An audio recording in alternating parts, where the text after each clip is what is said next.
Hello everyone, I've just been woken up by a piece of news that resulted in a hell of a lot of messages coming through to me, so I wanted to jump on and address it straight away. Apparently, according to a report by Raj Giri of WrestlingInc, Sasha Banks has been released by the WWE. Raj Giri has not been able to confirm whether this was a firing or if this release was requested. However, Sasha Banks does have history of requesting her release before and being told no. Now, as of this point in time, Raj Giri is the only person reporting this. I am myself working to confirm whether this report is true or false, but as I say, I've just woken up. There'll be more updates as it comes on this channel, so please like and subscribe, and we may do a special spoiler warning on it later today, depending on the news that I have.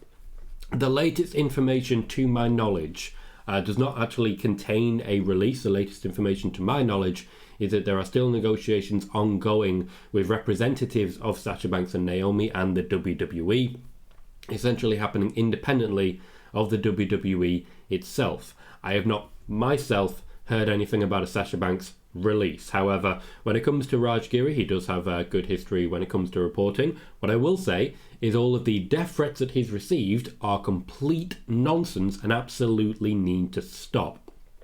If, in fact, this is the case, he will be the first to report it, and if not, he has been fed false information, which may be a bit of dead catting on the WWE's part to hide from the fact that the board are currently investigating the majority shareholder. So there is a lot of different parts at play here.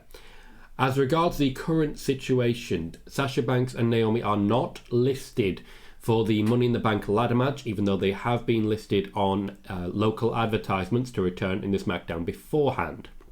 So while they are advertised to return, and in many ways are expected to return, they are not listed for any individual matches, and they do not currently have any individual plans in place for their return. The creative team has nothing for them and has had nothing for them since they left. And this is also true of a number of other avenues. Sasha Banks was still on the SmackDown banner, as reported by myself, until last week when she was replaced by Raquel Rodriguez. Ultimately, it's a bit of a drop down from Sasha Banks to Raquel Rodriguez, but it shows that the WWE have been holding true with their intention of just saying, no, you're not getting any money from us. The WWE did not want to release or fire Sasha Banks. This is essentially handing one of their biggest drawing stars to the competition, and I guarantee you the competition will be very interested. In order to be released, Jon Moxley, for example, gave some quite severe promises and then broke every single one of them. Every single one of them. So the WWE are very aware that that's a possibility. I would be very, very surprised if this were the case. However, I don't doubt the person reporting it.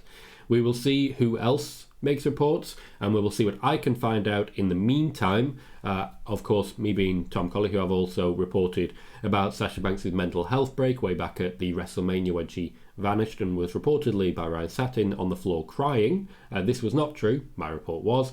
Also, the booking for SummerSlam this year, where she was not booked for the Go Home show.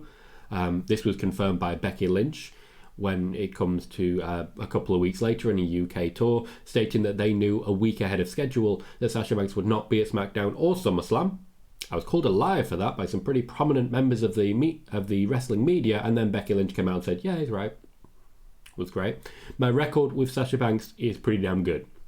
So let me chase my sources, let me see what information I can get, be sure to subscribe, and we'll see what more information comes out as the story develops. I've been Tom Colley.